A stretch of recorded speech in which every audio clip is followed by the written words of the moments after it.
What's up, everybody? This is Marty Friedman. I'm at Guitar World in New York City, and I'm going to play you one of my songs from the Drama album, my most recent album. The song's called Tearful Confession.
Okay, so that was Tearful Confession. I'm going to break down some parts of that.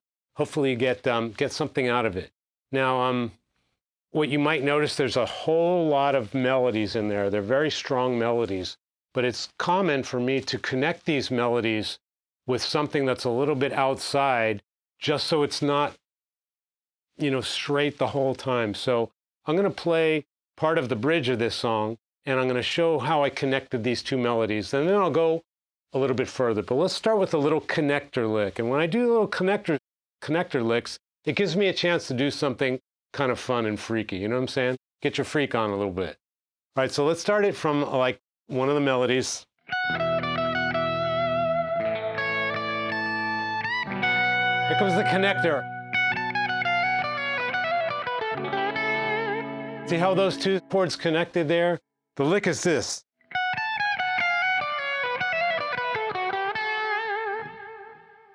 So I'm just going to show you those two chords and what I'm playing over it. And you can see that I'm aware the next chord is going to be A with a D flat in the bass. So I want to follow that somehow. So the most safe way to follow that, and most pleasant to my ear at this point, is just playing an A over that second chord. Let the bass do the interesting work of having that D flat in there. So we're going to go from B minor to A flat, my little connector lick.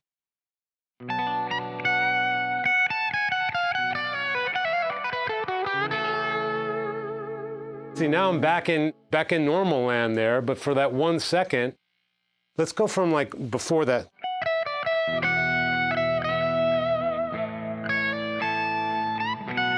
Here we go, connecting. See how I wound up in a really pleasant place? And if you listen to the song, the band drops out and it becomes like just a little couple acoustic guitars in the background and some clean guitars. So it really brings out the fact that, okay, there's a new melody happening. The bass is playing something different from the main melody, but I'm playing very basically an A over an A chord. Doesn't get any more basic than that. But let me show you that connecting lick a little bit slower, because this lick would be cool in any kind of rock context too.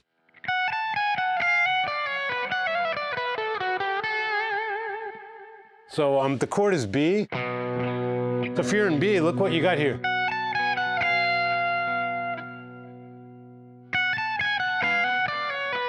That's interesting right there.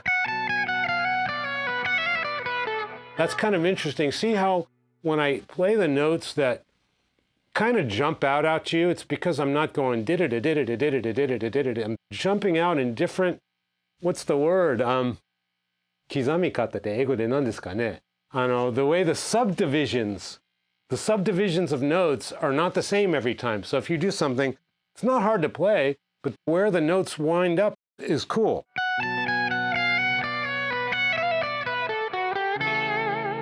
See where I started the new line?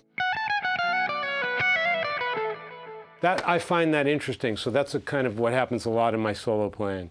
So let's keep going a little bit farther and I see what I can explain about the rest. So it goes from that B.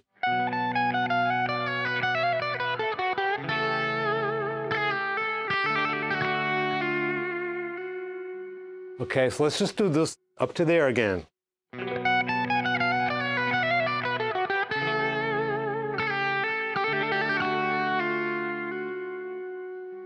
See, this is a pleasant note to resolve on, but I like to stay on this flat note a little bit longer to either make you think I don't know what I'm doing, or just make you feel seasick for that 1 second, so when you get relieved, it feels that much better. So with that in mind, let me play that same line again. That sounds kind of like Arabian or something, you know what I mean? Just for that 1 second, and which is completely out of character for the rest of the song, and that's kind of why I put it in there.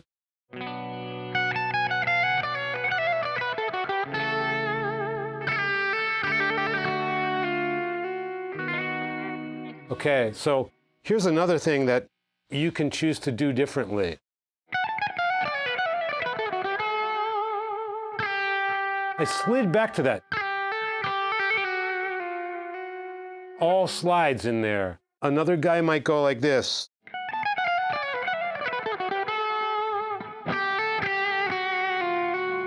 There's a million ways to do it, and you have to choose the one that fits your personality the best. But in this case, today, whenever we're filming this, I've Felt like going. And I did a trill there, which you don't have to do a trill every day. So.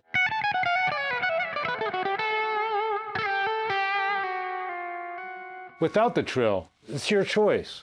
You got to choose things. Every step you take, you got to choose it.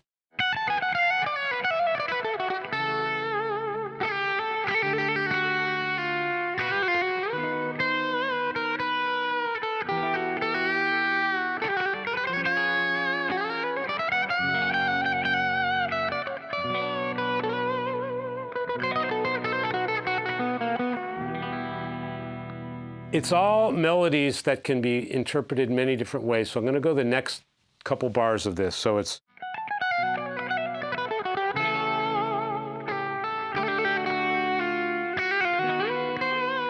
Just right there. There's that thing I was talking about in the Illumination video. I'm always trying to be that irritating violin player in an Italian restaurant, you know, with the grape leaves hanging around and all that. The guy's coming up to your table and you pay him to leave. That's the sound I'm going with, because I just love that violin playing. And so let me explain that one more thing and why my playing sounds like that in this particular case. So it's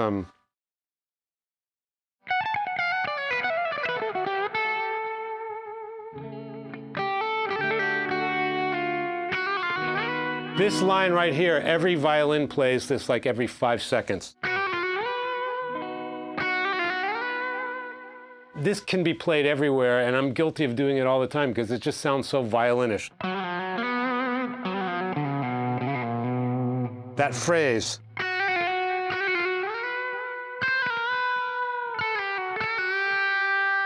So I'm bending to notes where some people might go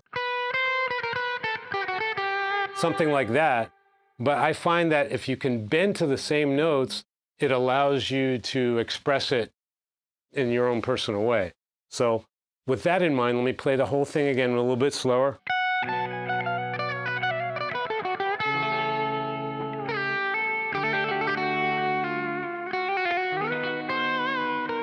There's one right there. There's one I do all the time. Some guys might go, or, but I'll do that without using other fingers. Wait, how did I do it?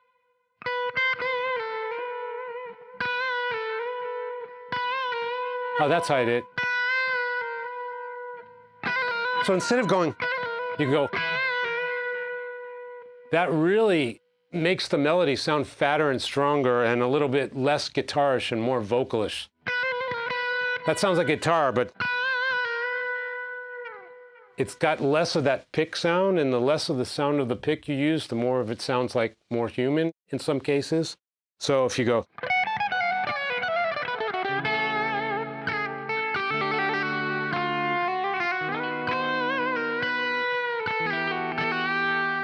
That's one more here, right? You could go, which most guys would do, but you can really like get some sadness out of it. Get some human emotion out of there instead of, or you go. And then to the next line, I did something I would do typically. So let's try from the top and I'll keep playing.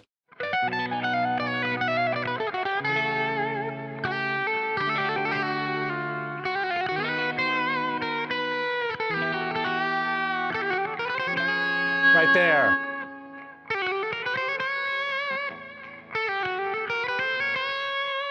I just want to get up here. So what kind of like a flurry of notes that are kind of in this area could get me from point A to B?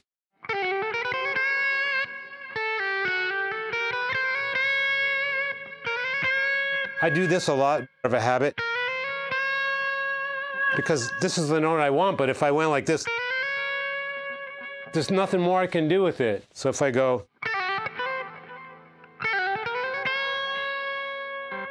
I can do whatever I want with it there. And then I do another thing that is very typical.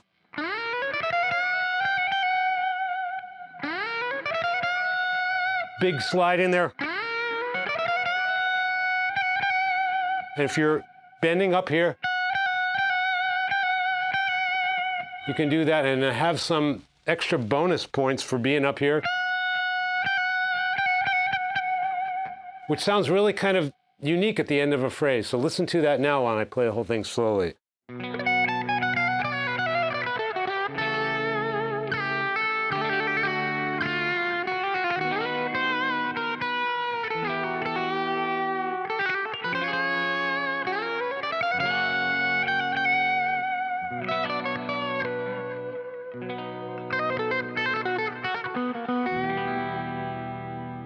So the very last thing is just when you start to get bored of this very typical B minor progression, I throw in a major chord just to make sure that I put a big stamp at the end of this thing. So what I did at the end after this, which is a very typical way to end something in B minor. Then okay, here's a B major.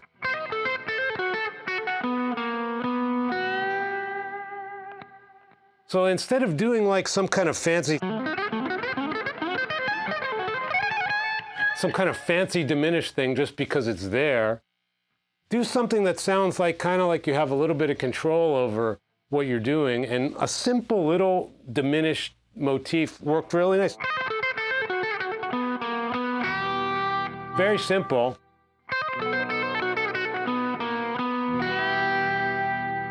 To resolve to the next section. So to play that one more time a little bit slower. The chord is B, or you could even throw in a C on top of it. I forgot what the piano's playing there, but my point is, even if it's just a B with no major or minor in it, I'm deciding that with the notes that I play on top. So like, maybe it's a power chord, maybe it's just this, and suddenly like this.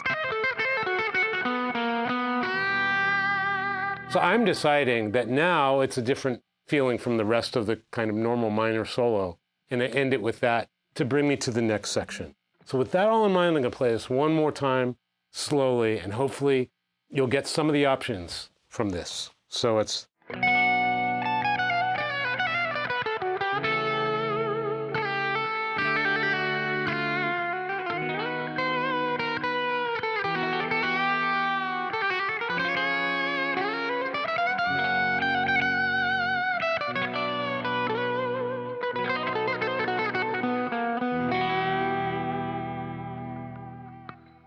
So yeah, that's the concept that goes into a lot of my playing. So what did you get? You get like a connector lick, this not really very meaningful, but has its place. Throw a rock and roll lick in there just to like show that you're rocking sometimes. And then, so you got the connector lick, and then you got the slide back things, and then you've got the slide up things and the bend up things. And if you take one of these things at a time, I think you'll get something that will relate to your playing, even if your playing is far different from this. And if you get anything from this, I want you to know that each note has several ways to approach it. And the more time you spend on deciding which way you like the best, you'll get into the habit of doing that. And then it will become subliminal. And then the next thing you know, you're making all of those decisions on the fly as you go.